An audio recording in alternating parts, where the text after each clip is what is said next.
Welcome to the podcast. Stop Crying Poser. Greatest podcast known to man as voted by everyone who chose to tune in here live. We got Cam 702, Day Day, Support the Farts, Generation L, Ron Stop It, D-Trick, Carl, Griff, Day Day, Sagittari, Gypsy, Polartel, George Hopkins, Mighty Lord, Gypsy, Kurt Smooth, Kickflip, Back, Nose Blunt, Chloroform, Day Day, and maybe even a few lurkers. We got a full house today. We do this podcast every single Friday, right around 3:30 p.m. Pacific time. The current time is 3:34, which means we are only 4 minutes late.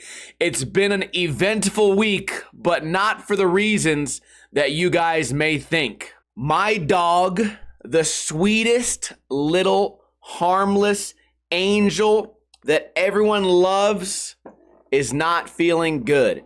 He probably has an ear infection. So let me start at the beginning. It's 4 a.m. I'm laying in bed. I'm kind of playing on my phone. I know I'm supposed to be sleeping, but sometimes I don't sleep that well, especially if my stream runs late, and especially if I've had a couple of beers. And you guys know I was drinking some Steel Reserve 211s this week. Anyways, I hear a crash in the living room, and then I hear the dog walking around. Not that crazy of a thing to hear, because when he plays with his toys, he plays really rough, and he puts this one rope in his mouth and shakes his head all crazy, and sometimes the rope will hit something and, I don't know, knock something off the table or knock over a water bottle. No big deal.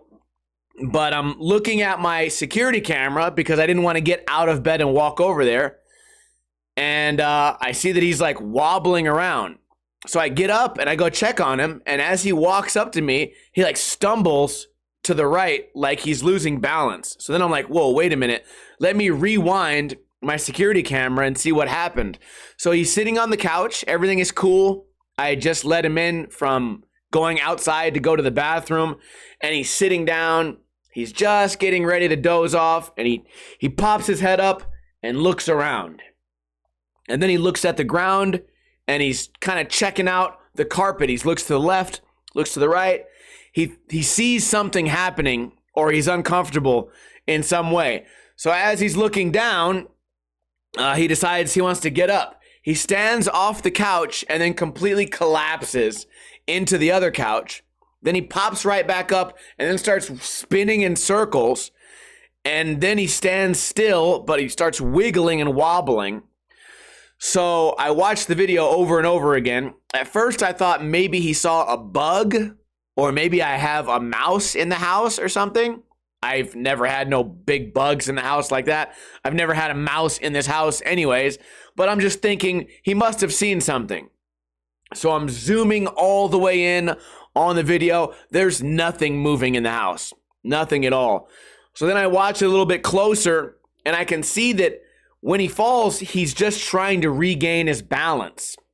So, and then when he stands still, you can see his leg flexing because he's just trying to continue standing. And even when he walks to me all the way in the hallway, he's like kind of walking sideways. So it's some type of vertigo. At first I thought maybe he didn't know where he was. I thought it could have been a seizure. I got on Google, which is the worst thing to do, because then they're like, oh, brain cancer, neurological issue. And then I finally came to the conclusion that I think it could be an ear infection. So the next day, I wake up early. I take him to the vet first thing next day. We get in there, and I explain what it is. And she's like, oh, could be neurological, could be this. And then I bring up the video. I'm like, you don't think this could just be like vertigo? Could it be an ear infection? She's like, oh, yeah. Yeah, it could be. I'm like, wait a minute. What do you mean, oh, yeah, it could be? How the fuck am I doing your job for you? So then, after I was in there for a little while, they give me this paperwork. They try to charge me between $379 and $576 for treatment. And that includes the $60 I paid just to walk in the door. So they were going to charge me for, and I'm quoting off the paper, consultation, $59, medical waste, $521, Cytopoint administration, which relieves itching and inflammation from allergies.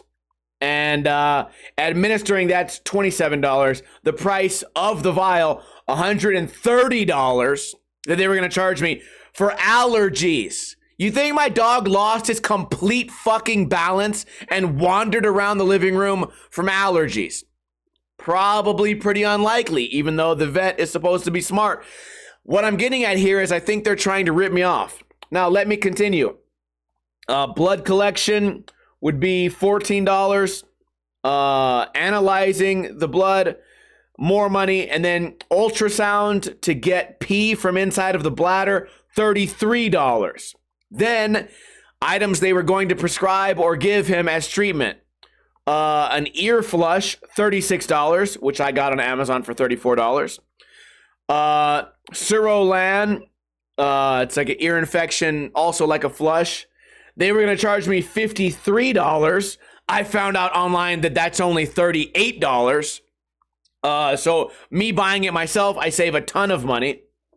Then I looked up, that was Surolan, and that's antibiotic. And then they were going to give him another antibiotic, which is clindamycin, which then they put is $19. I looked up online, $17 actually. They were going to prescribe that. And then for labs, they were going to do a dermatology cytology yeast test, which is $40. And then they were going to do a blood and fecal test for parasites and health issues, which is another $150. They were going to do all of those procedures. And at this point, I'm thinking you guys are trying to rip me off. So I take this paper and I say, we're not buying any of that. I'm going to take this paper home. I'm going to Google everything on this paper. And then I'll come up with an idea. And they say, sure, that's fine. You have until like 2 weeks or whatever. Or it expires on the 27th. So I have like 3 weeks. So anyways, I look up all these things. I decide, because they don't explain what these are, right? When you just see the word Cytopoint administration, 40 mg CADLINJ per vial, you don't know what that means. Then you go on Google and look it up, and you can kind of realize that that's not something that matters. Oh, also, they also prescribed Keppra, $16 for 60 tabs, seizure medicine, even though there's zero evidence that my dog actually had a seizure. So what is that? That's like 10 separate treatments and tests that they wanted me to pay for. $576. I looked it up. I Googled which treatments are the most effective, and I found that the one on the list, which was arguably the most expensive, $53. Nope, I lied. They were going to charge me $53. Buying it on Chewy.com, $38. So I sent them a text message and said, hey, I saw the line of treatments. I did the Googling. I've decided I only want to do one treatment. This one, according to Google, is the most efficient.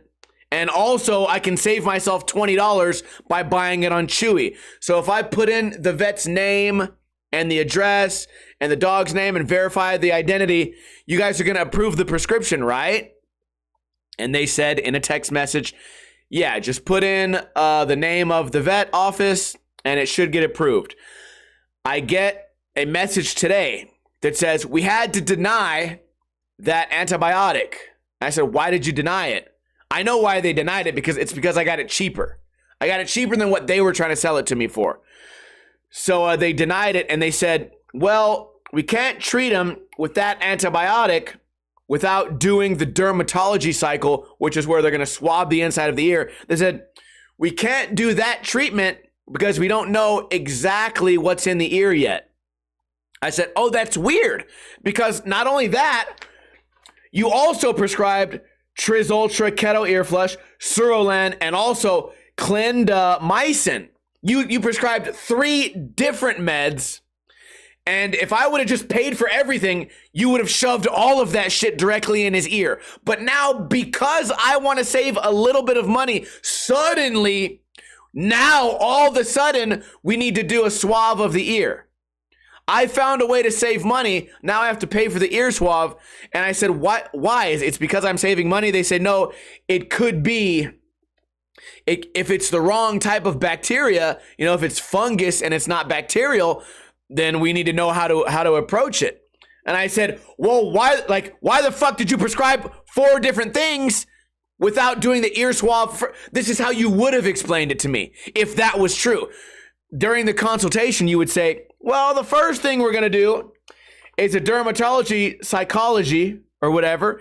And then once we determine what's in the ear, then we will decide what treatment. That's what you would say if you're going to pick and choose which antibiotic. But what they were going to do is use all of them at the same time. Now suddenly I want to use only one. Now we have to involve science all of a sudden. Now that I'm saving money, now we have to get really deep in the science. And it fucking pisses me off. Tomorrow I'm going to go in there, I'm going to bring this paper, everything I just said to you, I'm going to say to them. I'm going to say, why all of the sudden now we're going to look for the science when before we were going to throw the entire kitchen sink. Suddenly, when my price goes from $500 to me paying $38 because I found a cheaper way to do it online, suddenly we need science. Now we need all the science to be involved. Now we need to put the ear juice under the microscope. Suddenly, that becomes a requirement. Also, you already told me, and by the way, I mentioned the prescription by name in the text message. You already mentioned that you would approve that.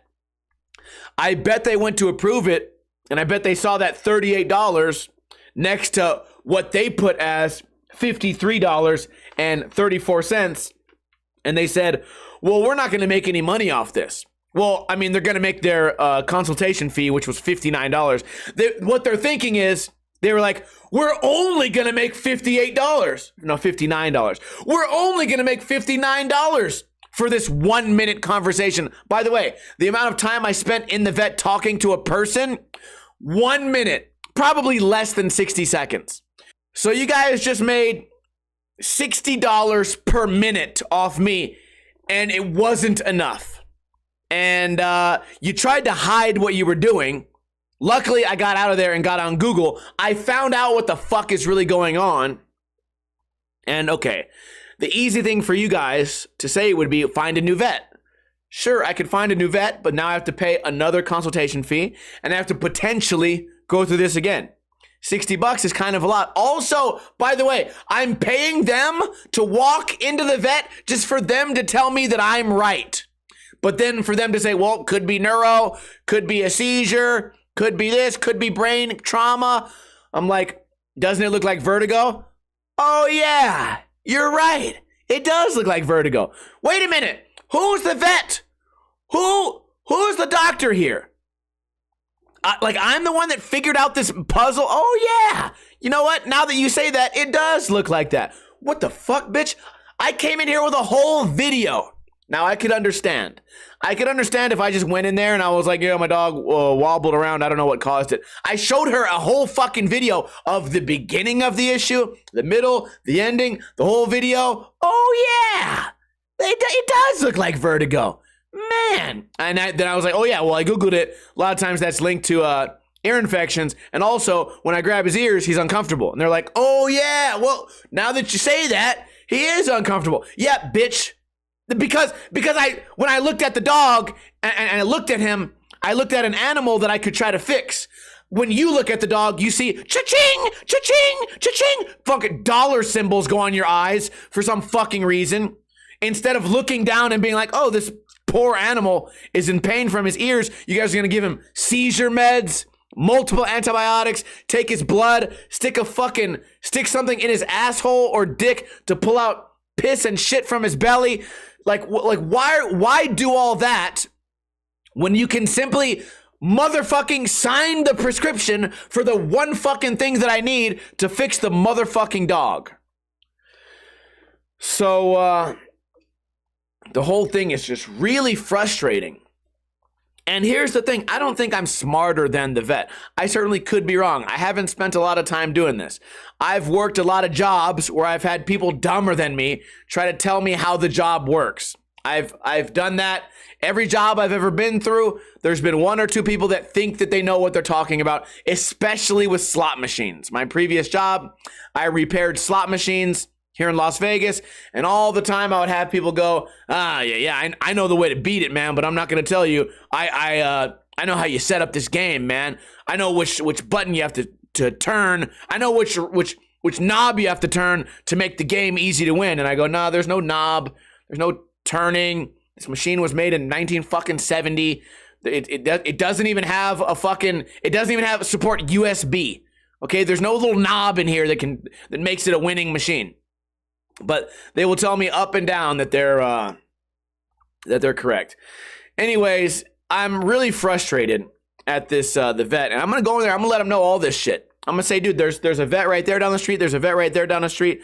I'm gonna go over there, and also, I don't want to be that guy that brings up like Yelp and shit. But if I get to tell this whole story on Yelp and on Google reviews and put it out there on fucking Instagram, I will do it and be like, yeah, I'll put a picture of what they prescribed. I feel like that's the nail in the coffin, right?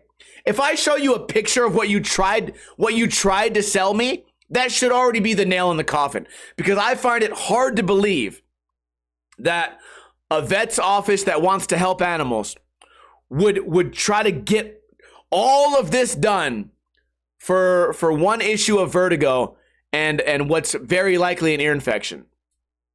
So it's insane to me. Also, they didn't even hesitate they signed the papers and prescribed the seizure medicine already. I wanted the ear infection medicine. No. They canceled it. I got an email. Then I got a phone call that said, we canceled your ear infection medicine. We've always heard the conspiracy that doctors want you to stay sick. You know what I mean? And the things like chapstick. If you use the same chapstick too long, it makes your lips more chapped. If you use the same shampoo too long, it actually dries out your hair and makes you want to use more and more shampoo. You know what I mean? They say that the pharmaceutical industry makes the food unhealthy. They pay the food companies to make the food unhealthy so that you go back to the doctor. You know, we've heard those conspiracies, but I honestly think that they looked at my dog and just saw dollar signs. And I fell for it once before. They convinced me that I had to get my dog's teeth cleaned. And I did it. I paid fucking $800. And that's a lot. But I was worried because at first it was like $500. Okay? And then they called me like, we think we found a tumor in the mouth. And I was like, oh, is there like a picture of it? Can I like come in and see it? And they're like, no. But it could be cancer. Do you want us to keep the cancer in his mouth or do you want us to take it out? And I was like, wait, what kind of fucking question is that? What do you mean it could be cancer? Wait a minute. You're supposed to be cleaning his teeth. Well, and you went on a fucking side quest? You went on a cancer side quest? They're like, well, we could take it out or leave it in. It's up to you. But if he dies, it's up to you. And I was like, wait, what the fuck? I was like, okay, now we have to take it out. Like, oh, well, you know what? We know that we told you it was 300, but now that we found this cyst in his mouth that may or may not exist, that's going to be an extra $300, $500, $600, $700, $800 now. So, oh man, so I paid that. That was a couple years ago. And then they tried to charge me more to get that piece they'd taken out tested. And I was like, well, it's already out. You've already removed it, right? And they're like, yeah, well, who knows what it is? And I'm like, you're supposed to know what it is. That's why you took it out. You stopped, you were cleaning, brush, and then you looked at something and said, that looks bad, let's take it out. What do you mean we have to test it now? I have to pay more for you to test some shit? It's already out. So they're like, well, you never know. Well, what if we didn't get it all? So it could be cancer, we should test it. I was like, no, you know what? No, we're not going to test it. We're not going to fucking test that shit. So, and guess what? Dog's been fine forever. Unless maybe that magical cyst in his mouth that we never saw a picture of, we never got to see it in a test tube, that magical thing that we never fucking saw, never got tested, nothing ever happened to it. So this just adds to my frustration with this one vet. And I guess I'm talking about all this, number one, because it was eventful, something eventful that happened this week, but also, what should I do? Do you guys have any suggestions? First thing I'm going to do tomorrow is go in there and complain. I looked up if apple cider vinegar is helpful. It looks like that's not as helpful as I've heard it has been in the past. I'm going to look up some home treatments. I already have an ear flush, but it's recommended to use the ear flush less than like once a week. Like once a week is the absolute most. The dog, you can kind of tell right now that his ear's bothering him. Something's bothering the dog right now, and it has to be his ear. I think it's his ear. He's been sleeping more than usual. So I think there is something wrong. I hit up my buddy Nick. His dogs both went through ear infections at the same time. I'm hoping that maybe he has some leftover meds that I can borrow. So I'm going to see if I can maybe do it like that. And I'm going to read up on his meds and see if they could be applicable to this, because like I said, there's different types of infections, right? There's the bacterial one, there's a fungus, like yeast, and then there's another one it could be. So I'm going to try and make sure that his dog and my dog were something similar.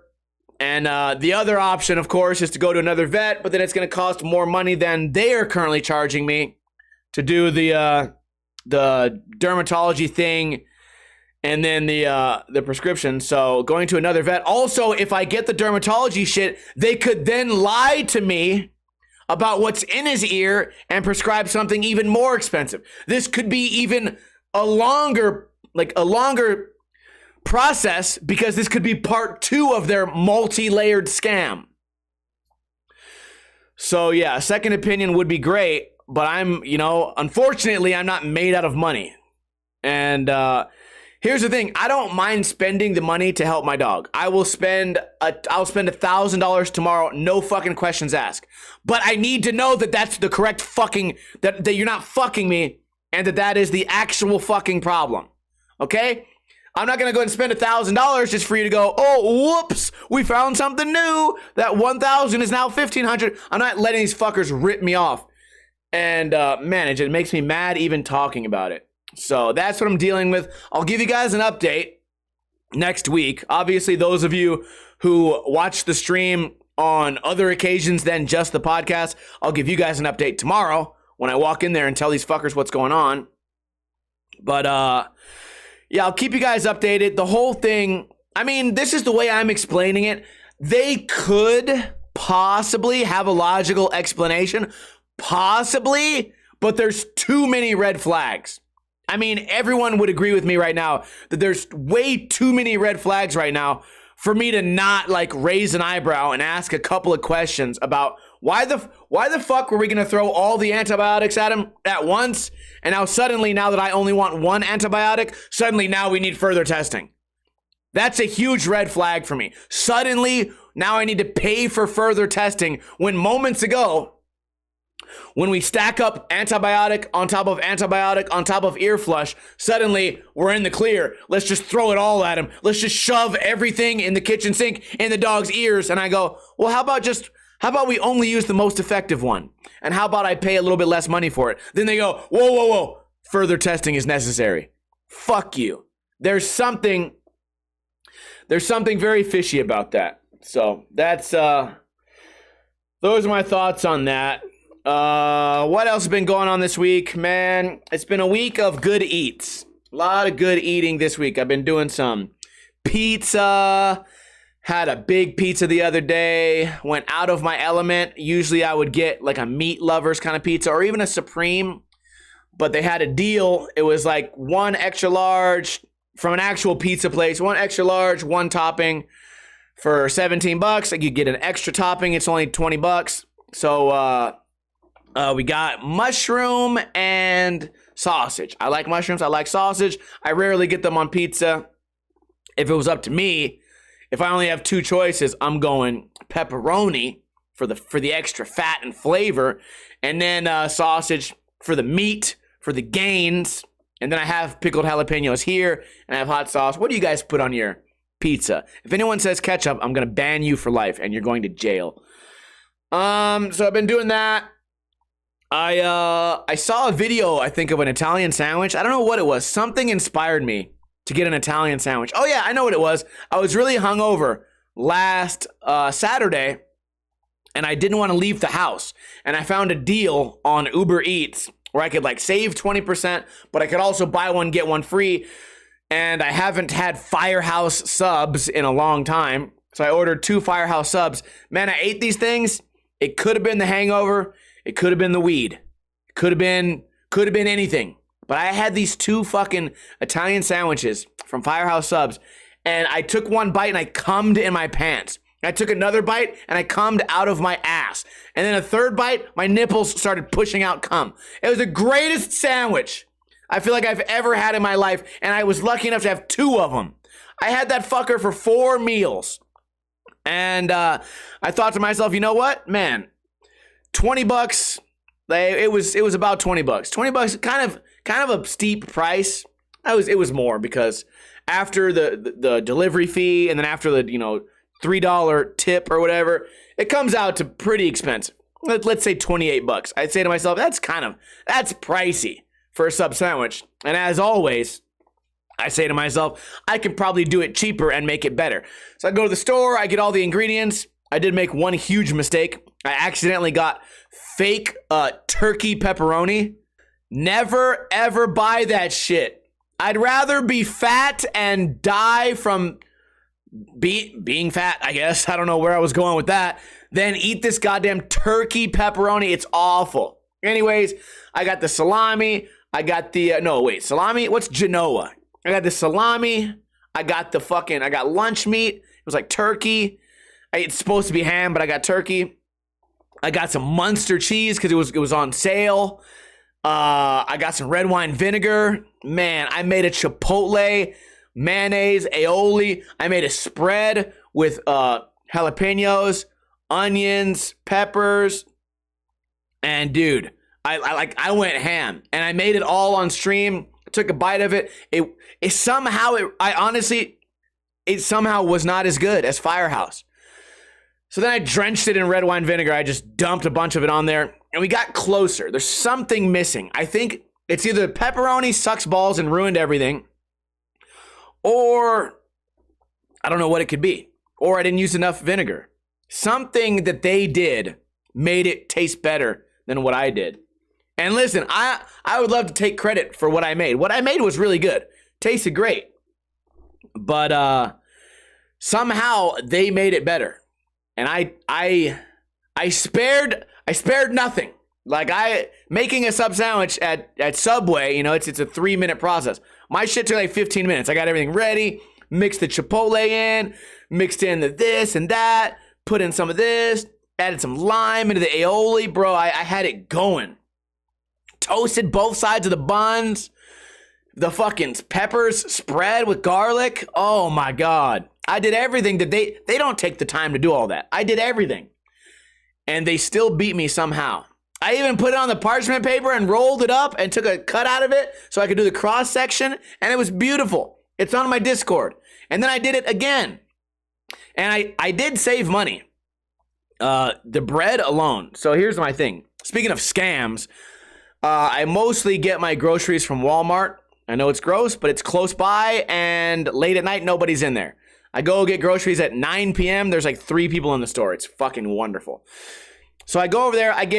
To get like 6 hoagie rolls, it's like $7. What? To get 1 giant piece of French bread, $1. That was enough for like 3 subs. $1. So we're already saving money on bread. I get expired cheese. Boom. Saving money there. And it's not expired, okay? I wouldn't actually eat expired cheese. It was cheese that was on discount. Don't worry about it. But it's just as good as the real stuff. And I think what I could have possibly fucked up on was the pepperoni. Anyways, I even had oregano on there. Bro, I did everything right. When I ordered it, I said no oil. I didn't put oil on mine. Because the oil comes out of the pepperoni and the salami. Anyways, I got to figure out the secret. There's something I did wrong, and I need to break it down because this is a sandwich. You know what I got to do? I got to really analyze. I got to get Firehouse again this week, and and I got to analyze exactly what they're doing. Maybe I should go in there in person and watch them do it. So that's not as exciting of a story as the dog shit, but whatever. Do you guys want to win some free Ninja Lifestyle stickers? Would you like to be the proud owners of some Ninja Lifestyle stickers? Also, whoever won this last week, I forgot who it was, so send me a DM again because I did not send out your stickers. Today's question, first one to answer it in the chat is the winner. Today's question is related to lockpicking and locks. Any locks on your door, on your car, lock on your fridge, maybe? When you turn a key in a lock, the part that spins is called the what? This is the part where the key is inserted, and when the correct key is turned, this part rotates, allowing the lock mechanism to engage and open the door. Kurt Smooth says the cylinder. Kurt Smooth, you are correct. It is the cylinder. The plug, Day-Day, I think is what you would use to remove the cylinder. The shaft, I don't know what the shaft is. The squib widget, I think, has something to do with 9/11. And rotatey thingy is just nonsense. So, Kurt Smooth, you are the winner. Send me a DM after the podcast, and I will try to get those stickers to you promptly. Although, as you guys know, sometimes I take several weeks to get the stickers to you. Now, why do I have a question about lockpicking? Well, when COVID started, that was my hobby. I got into lockpicking, yo-yoing, a bunch of other like worthless things. Maybe that's when I first got into trying to learn how to cook as well. But I got a whole collection of locks and lockpicks, multiple different jigglers and wave rakes and those city rakes. I probably have like $100 in this lock collection now, which is kind of on the low end for people that really get crazy in it. So, it hasn't helped me that much. It helped me a couple of times in skateboarding. I was able to use some bypass tools to get into some skate spots that maybe I'm not allowed to be skating. Okay, cool. That means the hobby already paid for itself. And then one of my buddies, he lost the key to his work truck has a toolbox on the back of the truck, and the toolbox has a key in it. And I was able to pick that lock, and I felt like the most like useful person ever. I didn't charge him any money. I was like, you know what? Next beer's on you. I went home, came back, drank a bunch of beers, picked his fucking lock. It took less than a minute, and I was on cloud nine because this was a shrouded lock as well. It was like an auto style lock where the lock is covered. So I got in there with a turning tool and a screwdriver, and then I had a wave rake, and I got in that fucker in like 1 minute. I felt like I was the most useful person on earth. And now, last night, my buddy Nick, his wife, I guess, maybe lost the key to one of the doors in her work office. So Ninja Lifestyle, the lock-picking machine, is now moving into the corporate workspace.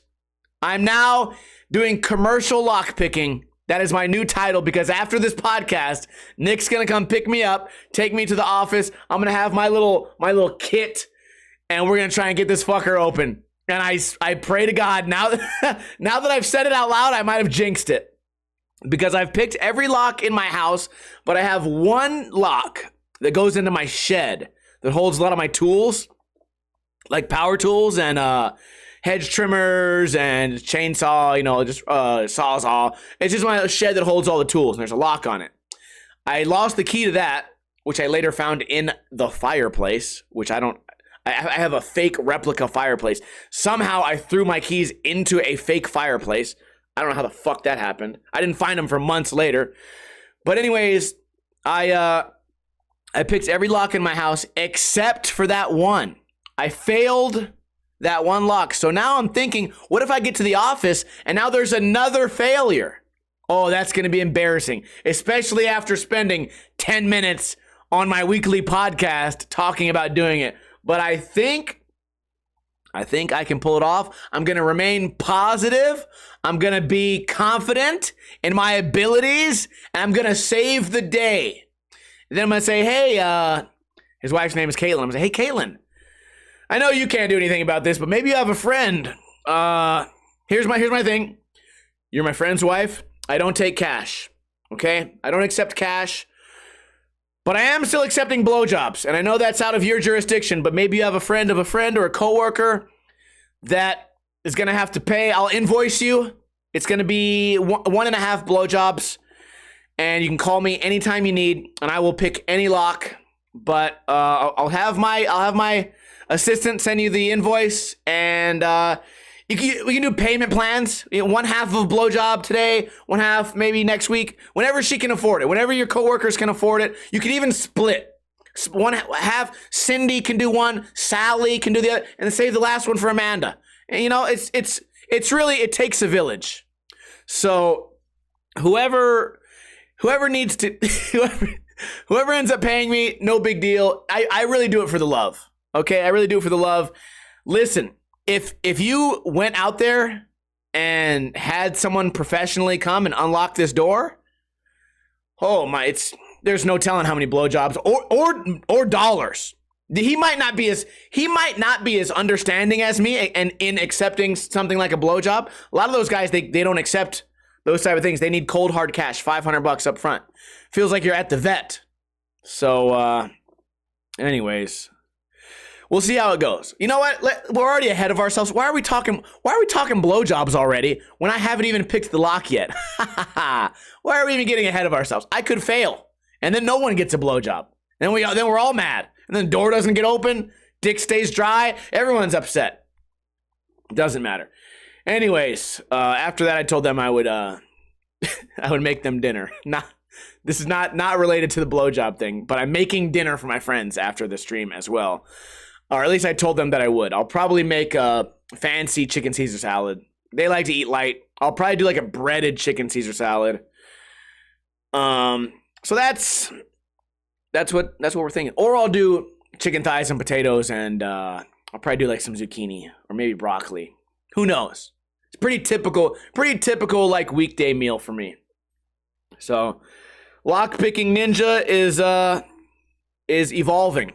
He's reaching new levels. Final topic of the day. It was 5 a.m. last night. I smoked a bunch of weed.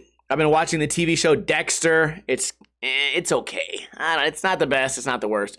I probably only have a few more episodes. I'm probably going to give up on it. Anyways, smoke the weed. It makes the show more fun. Go lay down in the bed, and I'm thinking about looking at Instagram, and I see a pro wrestling video where a guy jumps off the turnbuckle, does a flip, and there's another guy like on a table or on some chairs or something, and the guy that's on the chairs jumps and runs out of the way. And the guy front flips and lands on the table, and the crowd goes wild. And I thought to myself, I wonder how they know if they should run out of the way or not. I wonder if they have a signal or if they talked about it earlier. Because sometimes in these pro wrestling matches, somebody will do a jump off the top rope and they'll jump through a table, and they'll do that 3 or 4 times. And at least one of those times, the person they're jumping on will move out of the way. Or they'll do some type of counter move. Or they'll shake the rope and they fall. I watched a lot of wrestling when I was younger. I don't really enjoy it now. I mean, it's entertaining, but I don't have time to go watch a fucking a Raw or a WrestleMania. I don't think they're that interesting.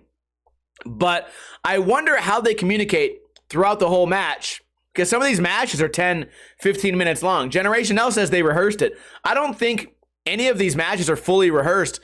My buddy Tommy, he told me a little bit about wrestling. He's a retired pro wrestler.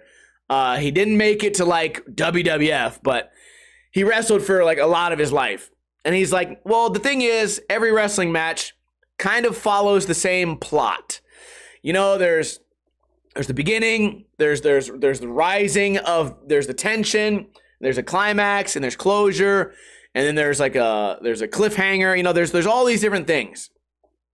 And he's like, he's explaining it to me, but he's like, yeah, but I can't tell you too much because that's one of our rules. I can't just explain it to you. You know, he actually had slang terms for everything. He's like, that's part of the business. Or I don't remember what he called it. But he's like, I can't tell you too much about the business. I can't be yapping about the business. If you yap too much, you get clapped. Okay, those aren't wrestling terms, but just the way he talks, he uses wrestling terms. Like, oh, we got a lot of heat. Well, what does that mean? That means the crowd's mad at you. Oh, he went from a heel to a baby face. Those are the basic terms, but there's hundreds of terms they use that don't mean that no one understands. Oh, if someone hits you and you don't fall hard enough, it's called a no-sell. A no-sell. Why? Because you didn't sell it. What the fuck am I selling? So when I punch you and you go, oh, my face, that's you selling the punch. And another one of their weird languages. Anyways, the way Tommy talks, he talks in all this fucking other language. I don't understand it. Basically, he said he's not allowed to tell me like what's really going on because I'm not a real wrestler. And I'm like, okay, cool, whatever. I respect the code. Listen, I respect the code. I get it. But I know they whisper little things to each other. I know that they pass messages through the ref. I know the ref is involved in a lot of communication. And I know that before the match starts, they know who the winner is going to be, and they usually know how the final pitfall is going to happen. But how do you know if you're going to move out of the way or not? I don't know. Also, you know when they start bouncing each other off the ropes? How do you know if you're going to go under my arm or jump over my arm? How do you know if sometimes I jump over you, sometimes you jump over me? You rarely see two wrestlers run at each other and they both jump into each other. One always goes under, one always goes over. How do they do that?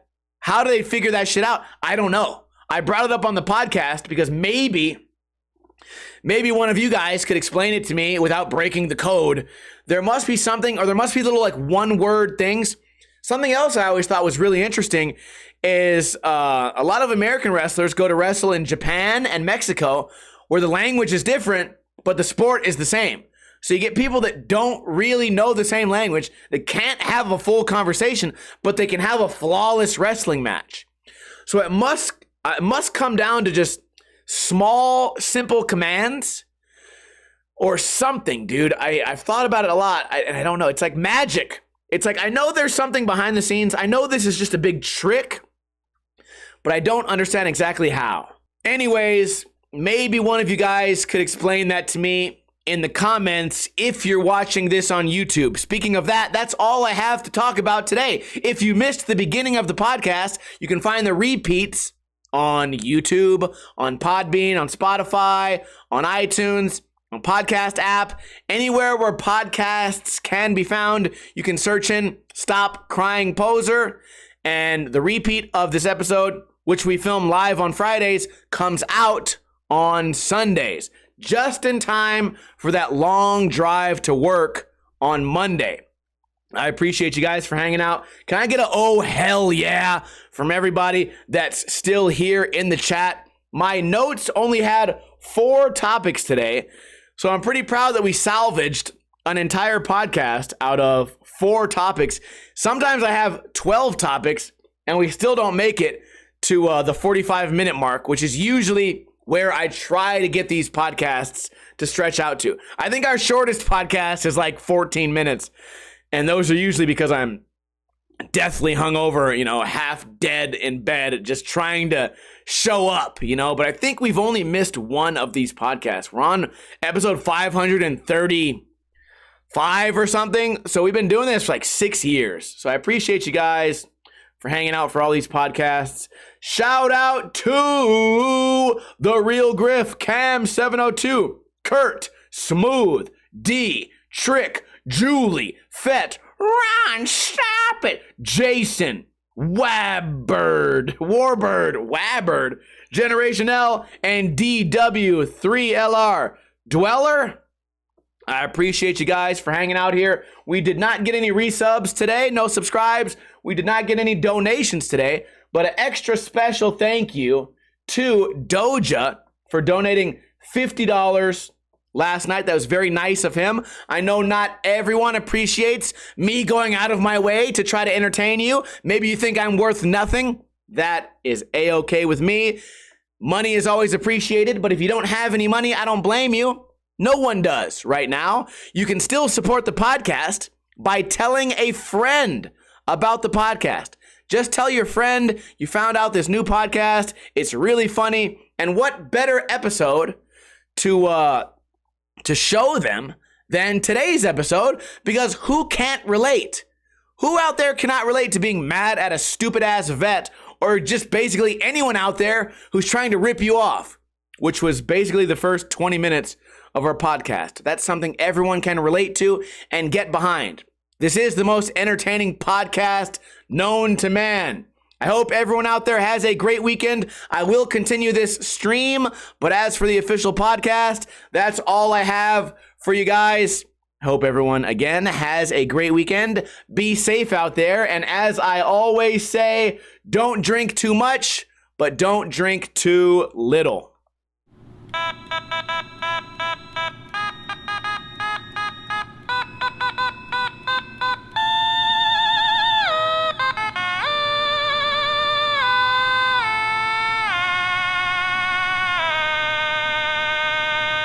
Also, tell me the secret to the perfect Italian sub.